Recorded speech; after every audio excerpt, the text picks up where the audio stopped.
Well, good evening, everyone. Welcome to COS Indiana Live. We're a broadcast directed toward the Hoosier grassroots community here in Indiana, although we are certainly open and welcome anyone from any part of the country. But our target is those of you in the state of Indiana that may already know about Convention of States here in Indiana, or those that are not familiar with us and want to learn more.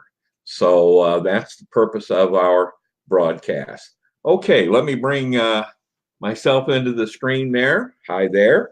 And my name's Dale Parrish. I'm the state director for Convention of States here in Indiana.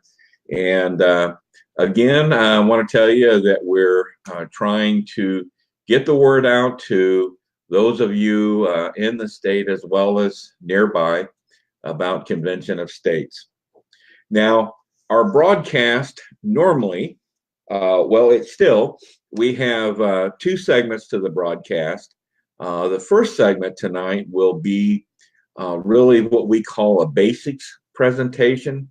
I'll be talking to you about just the basic tenets of Convention of States, a little information about our state and what we're trying to do. And then the second segment of the broadcast tonight, I'll be talking to you about a topic, and that topic is just what is a Convention of States. Tonight, as I mentioned, tonight is a topic. Sometimes we'll have a guest on, maybe multiple guests. So we try to create some variety from broadcast to broadcast. But basically, every broadcast there's two segments, and that first segment has to do with the basics of Convention of States. So, without further ado, then I'm going to bring up here the PowerPoint presentation that I want to use for the basics. And let me get that in place here. And I'm going to make it as big as I can here. I'm told that that helps for those individuals that are joining us tonight utilizing a phone. So this helps them to see what we're talking about. So let's get started on what we call the basics of Convention of States. First of all, I want to let you know what kind of resources we have available to us here in Indiana. And the first main resource is our national website. This is Convention of States national website, conventionofstates.com. You'll hear us make reference to this website frequently, so you'll want to take note of that. Then embedded in that Convention of States website is our state website page, which will be conventionofstates.com/Indiana. Now, also, we're on various social media platforms. We have a Facebook page, Convention of States Indiana. As a matter of fact, our broadcast this evening is coming to you through that Facebook page. So please go on Facebook, check us out, Convention of States Indiana. We have a YouTube channel, COS Indiana. Now, this YouTube channel is, we've been working very hard on this. This is very much an educational resource. We have PowerPoint presentations on there. We have recordings of these broadcasts that we're bringing to you every Monday night. We also have our legislative liaison and co-state director, Paul Phillips, does a podcast called Free to Be Free. And we have his podcasts on our YouTube channel. So easy access to his podcast. So And we're continually trying to build that YouTube channel. Now, we also have, we're also on Twitter, hashtag COS Indiana, and we are also on Instagram. So we're trying to cover all the bases and trying to get the word out to you as much as possible. Okay, just a few numbers, if I could, about how we're doing here in the state of Indiana.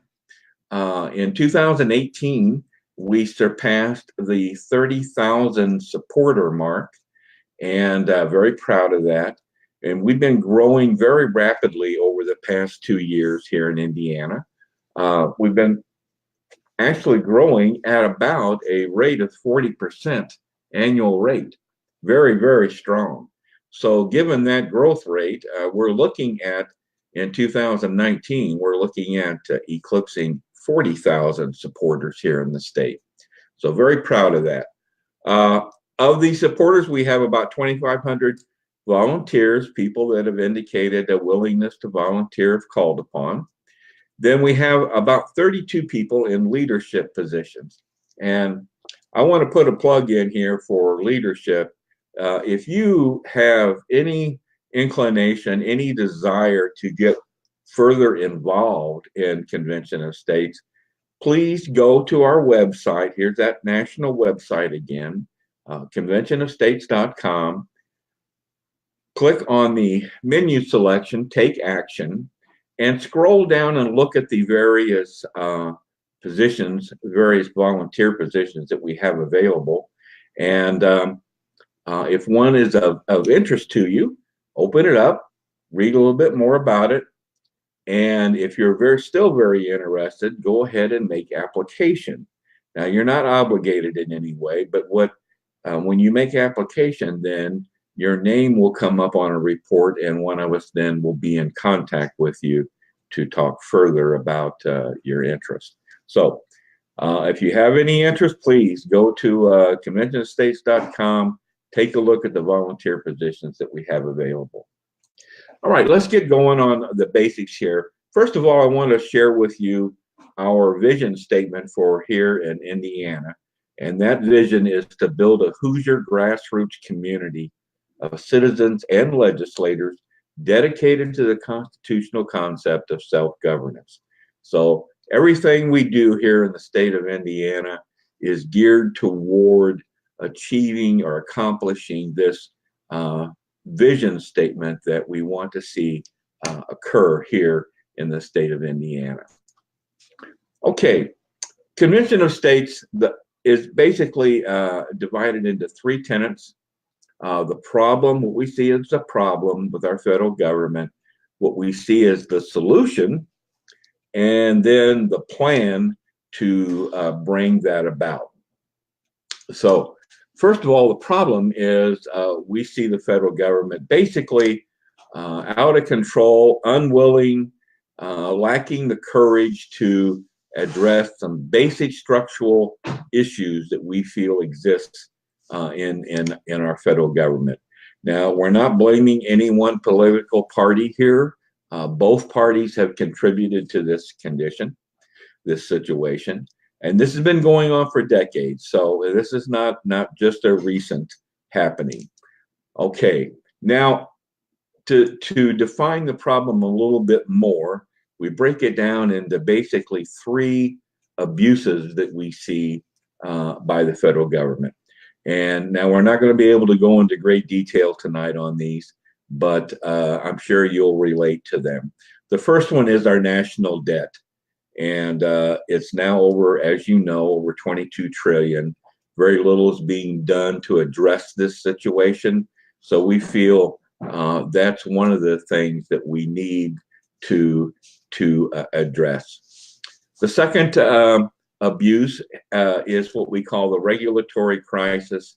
That's the administrative state, which has become the 4th branch of our government. Yes, we know some things are being done, some regulations, yes, are being eliminated, but there's much, much more that needs to be done in this area. And a great deal needs to be done in the area of controlling the agencies and individuals involved in creating these regulations. The last area has to do with state sovereignty. When our country was founded, the country was founded on the concept of dual federalism, where the federal government and the states would have equal power. Well, that has tilted all the way in favor of the federal government now. We feel that the career politicians have a lot to do with this. So we think this is an area that needs to be addressed with term limits. Okay, those are the abuses that we see of the federal government. Well, our solution to this is right in Article 5 of the Constitution. Article 5 describes the two ways to amend the Constitution. And we're going to briefly describe each method, but one of these methods has never been used, and that's the one that we're trying to promote. So let's take a look at these. Again, Article 5 describes the two methods available to propose amendments to the Constitution. The first method is one that has been used for the amendments that we currently have to the Constitution, and that's where 2/3 of Congress approves or proposes an amendment or amendments, and then the states have to ratify.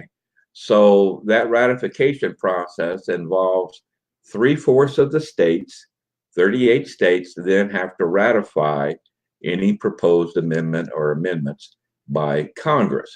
Well, there is a second method, and folks, we're not making this up. This is right in Article 5 of our Constitution.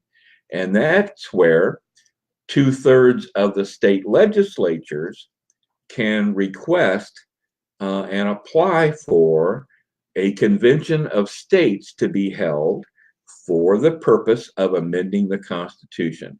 Again, requires 2/3 of the states, which would be 34 states.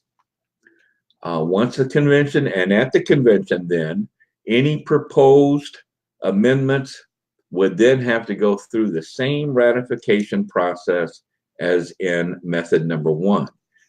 3/4 of the states, or 38 states, would have to then ratify any proposed amendment for it to become an amendment to the Constitution. So this is what we're all about, is calling for the Convention of States to be held for the purpose of amending the Constitution in order to address the abuses that we just discussed. Well, what's our plan? Our plan involves two parts. First is the application strategy. This is where we want, we've already designed the application, literally the form to be used for states to pass making application. It's also referred to as a resolution, but it makes application to call for a convention of states. And the subject matter of the application addresses three areas: fiscal restraints, limiting the power and jurisdiction of the federal government, and term limits. So those are the three areas that comprises the subject matter of the application, and that's what the convention would be limited to addressing. The other part then of the plan is mobilizing the grassroots, and that's you and I. That's us out here in the states, citizens as well as legislators, getting together and mobilizing to bring this about. So as I said, it requires 34 states for this to happen. 14 states have in fact passed the resolution, and Indiana is one of those states, so we are considered a passed state.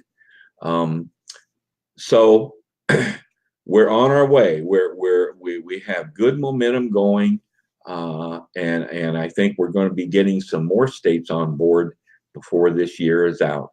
Convention of States we're in all 50 states. uh, across the country. I mentioned earlier we have 30,000 supporters here in Indiana, 3.8 million, over 3.8 million nationally supporters. So we have a great deal of momentum, I should say, and we would more than welcome anyone out there that is interested in getting involved with us. All right, let me go back then to the screen.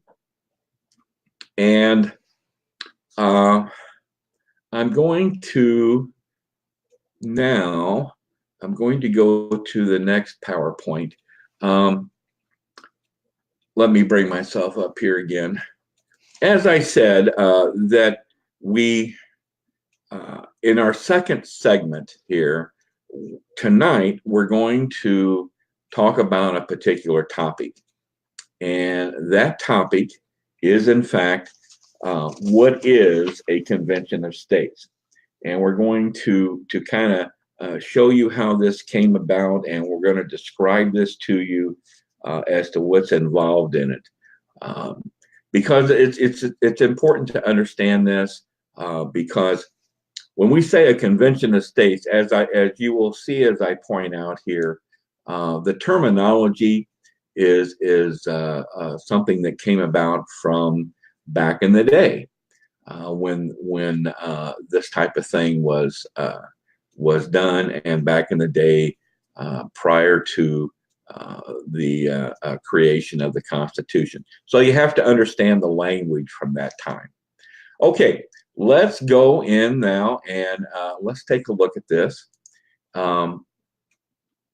Let me again create the full screen for those of you viewing on a phone, like I did previously. Okay, we'll give it another shot here. There we go. Okay. What is a convention of states? Now, I mentioned the YouTube channel to you earlier. This is an abbreviated presentation of this on this topic. The full presentation is one of the presentations on our YouTube channel. So I would encourage you, if you want to see the complete presentation, go to our YouTube channel, COS Indiana, and you can find the full presentation here. I want to point out here that a very, very good resource book for what we're talking about tonight, as well as next week's topic. Next week's topic, we're going to talk about just exactly what is Article 5. We're going to expand upon that next week. Both of those topics, this resource, this book by Robert Nadelson, is an excellent resource for further information on both of these topics. So I highly recommend that you take a look at this book and get your hands on this. Okay, well, I think to get started here, the best way to understand what a convention of states is to let's look at all the conventions that have been held since ratification of our Constitution. And let's take a look at those and see how those were held. Well, you're right. This is not a malfunction. The purpose of this is there haven't been any, okay? So we don't have any since the ratification of our Constitution. So when we do this and when we hold this convention, we will be making history. That's the point I want to make to you. So let's talk about then the term, the usage of convention was back in the day was something that they did to address political problems that they had. All right, and this can be, well, we'll talk about this on the next slide, but they soon when multi-government conventions started being held, they became very popular for solving problems, okay? Solving intergovernmental problems. And in fact, between 1689 and 1776, prior to the Constitution, at least 30 of these conventions had in fact been held. Now, let's talk about the categories. I think I mentioned this earlier, but there were two categories, and the first was within a particular colony or state. This would be the way that they addressed issues within that colony or within that state to address it and solve those types of problems.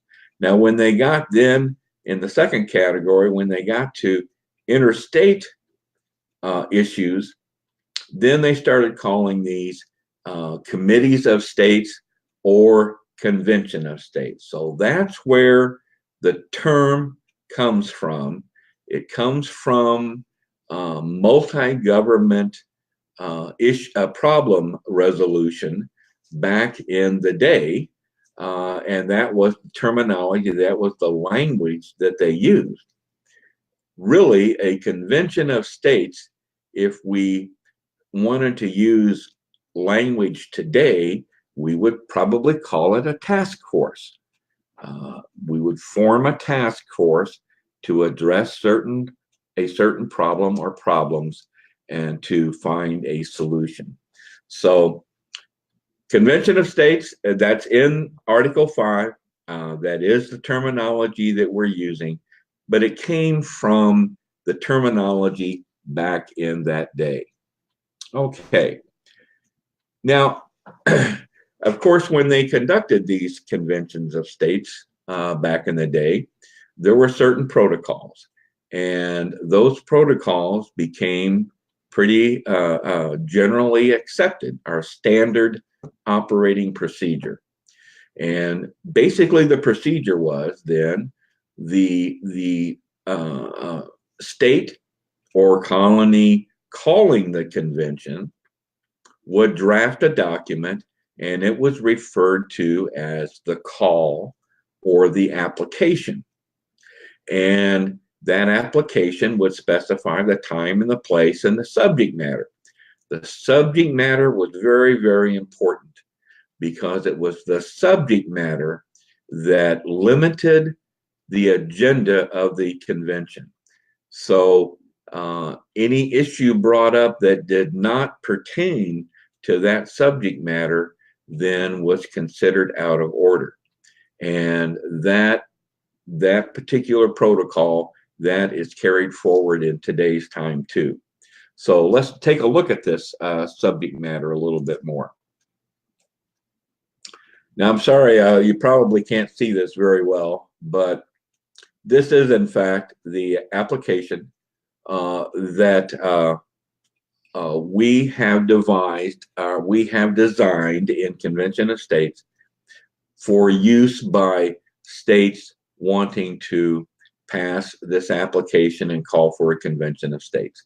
And what I want to point out to you is, this literally is the document, by the way, but what I want to point out to you here is there are 3 sections described, and those sections comprise the subject matter of the application. And if you remember, the subject matter of the application is what drives the agenda of the convention. So everything has to apply to that subject matter. And in our application, the 3 sections are, number 1, to impose fiscal restraints on the federal government, limit the power and jurisdiction of the federal government, and limit the terms of office of governmental officials and members of Congress. So fiscal restraints, limiting the power and jurisdiction of the federal government, and term limits. Once again, keep in mind, it's the subject matter that of the application that restricts the convention and determines the agenda of the convention. So let's take a look now at the rules of the convention. Generally, in general, the rules of the convention would be one vote per state. A decision would be determined by a simple majority. Electronic devices would be allowed. Transparency would, of course, be important. And as far as a general set of rules, one of the most popular sources that exist today already is a document called Mason's Manual of Legislative Procedures. Now, there are other documents that have been created recommending rules, and those could also be considered. But what I wanted to show you was this particular one. This is kind of many states, as a matter of fact, use this document, Mason's Manual of Legislative Procedures. It's used frequently as kind of the Robert's Rules of Order that so many of us are used to in clubs and organizations that we belong to. But I just bring this out. This is just, like I said, a very popular document that's used by a lot of state legislatures today. So this could very well be adopted as the set of rules for a convention of states. Okay, let's take a look now quickly at the commissioners or the delegates that get sent to the convention of states. Some general rules regarding commissioners.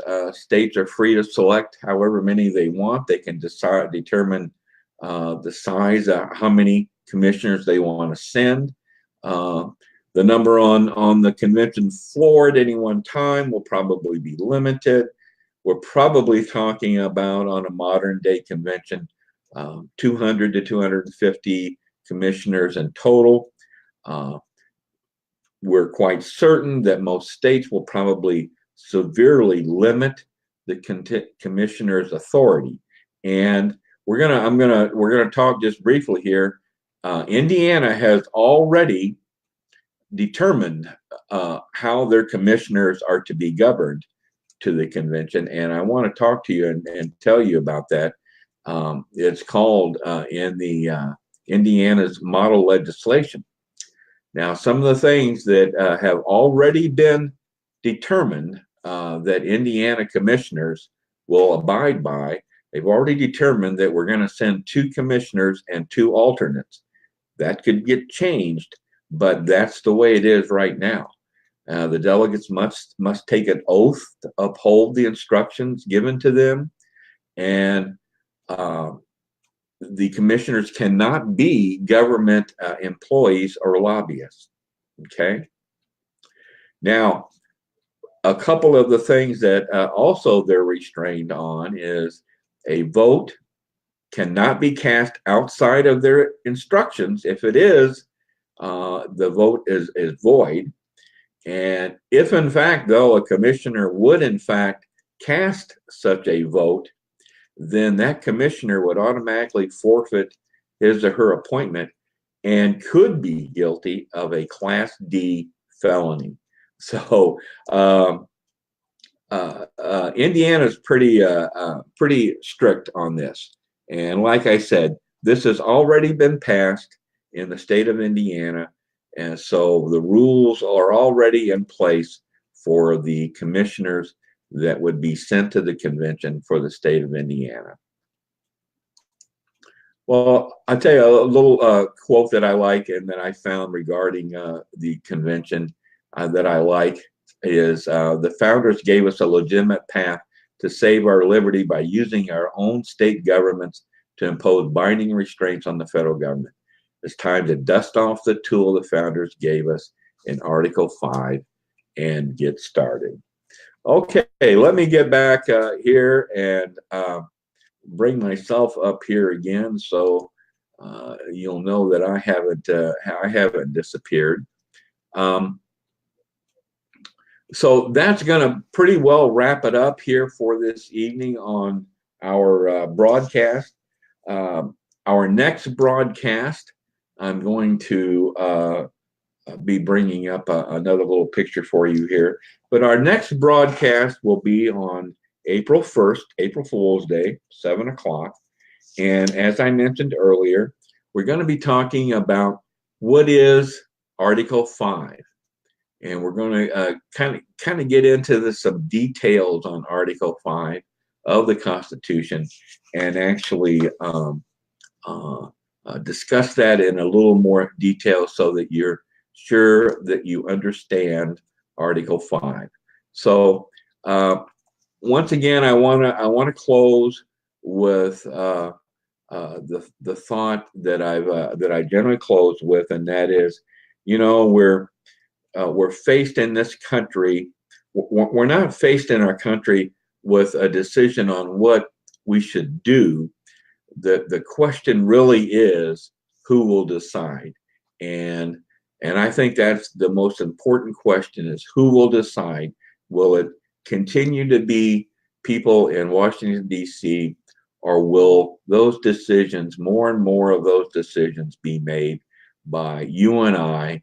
In other words, we the people. So thank you very much again for listening in this evening.